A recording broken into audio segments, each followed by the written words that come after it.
Lucas capítulo 23.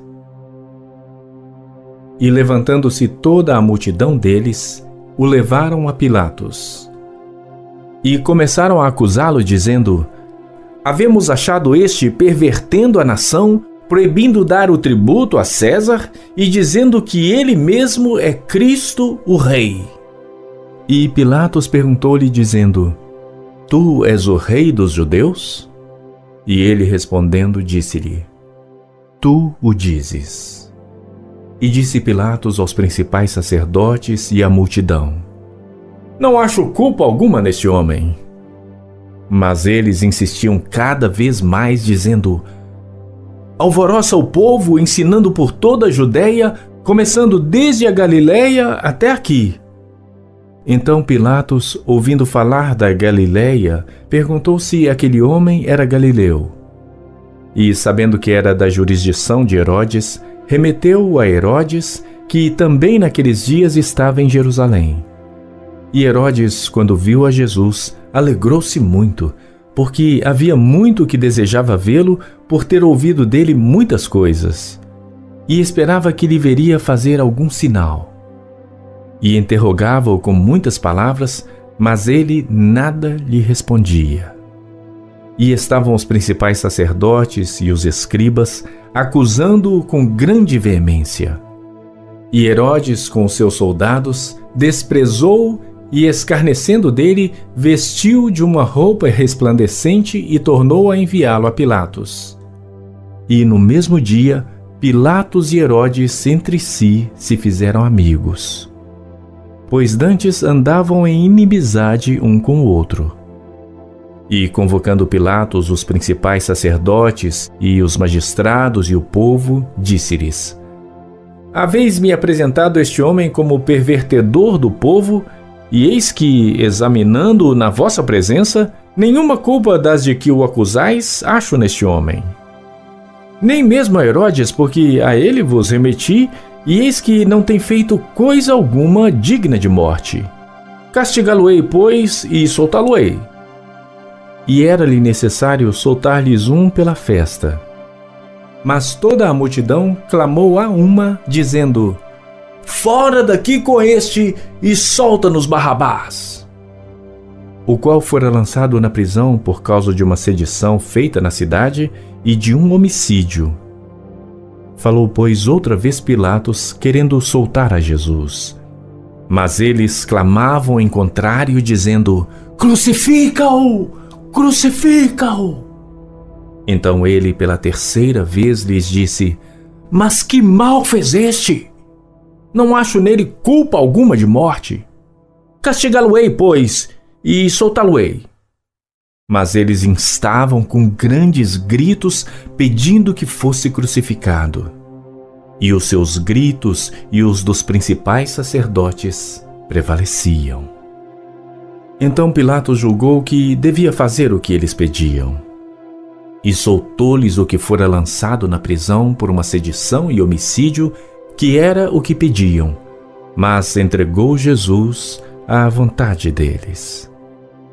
E quando o iam levando, tomaram um certo Simão Cireneu que vinha do campo e puseram-lhe a cruz às costas para que a levasse após Jesus.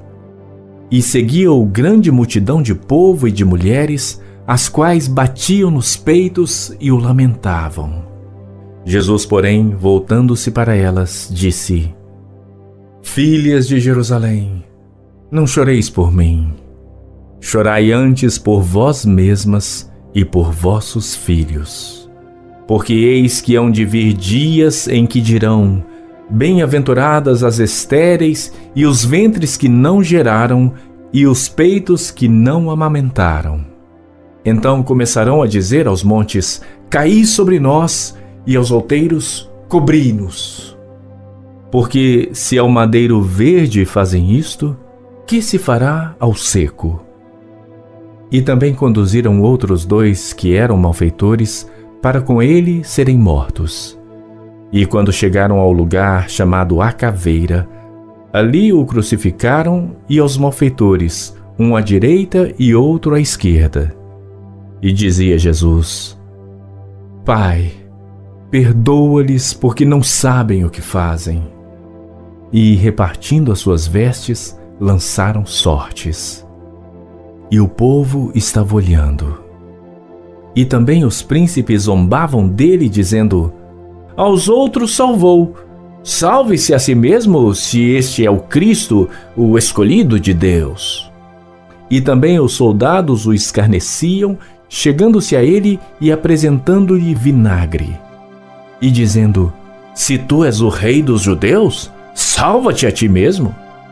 E também por cima dele estava um título escrito em letras gregas, romanas e hebraicas: este é o rei dos judeus. E um dos malfeitores que estavam pendurados blasfemava dele, dizendo: se tu és o Cristo, salva-te a ti mesmo e a nós. Respondendo, porém, o outro repreendia-o, dizendo: tu nem ainda temes a Deus, estando na mesma condenação? E nós, na verdade, com justiça, porque recebemos o que os nossos feitos mereciam, mas este nenhum mal fez. E disse a Jesus: Senhor, lembra-te de mim quando vieres em teu reino. E disse-lhe Jesus: em verdade te digo que hoje estarás comigo no paraíso. E era já quase a hora sexta, e houve trevas em toda a terra, até a hora nona, escurecendo-se o sol. E rasgou-se ao meio o véu do templo. E clamando Jesus com grande voz, disse: Pai, nas tuas mãos entrego o meu espírito. E havendo dito isto, expirou. E o centurião, vendo o que tinha acontecido, deu glória a Deus, dizendo: na verdade, este homem era justo. E toda a multidão que se ajuntara a este espetáculo, vendo o que havia acontecido, voltava batendo nos peitos. E todos os seus conhecidos e as mulheres que juntamente o haviam seguido desde a Galileia estavam de longe vendo estas coisas. E eis que um homem por nome José, senador, homem de bem e justo, que não tinha consentido no conselho e nos atos dos outros, de Arimateia, cidade dos judeus, e que também esperava ele o reino de Deus, esse, chegando a Pilatos, pediu o corpo de Jesus. E havendo-o tirado, envolveu-o num lenço e pô-lo num sepulcro escavado numa penha, onde ninguém ainda havia sido posto. E era o dia da preparação e amanhecia o sábado. E as mulheres que tinham vindo com ele da Galileia seguiram também e viram o sepulcro e como foi posto o seu corpo. E, voltando elas, prepararam especiarias e ungüentos. E no sábado repousaram, conforme o mandamento.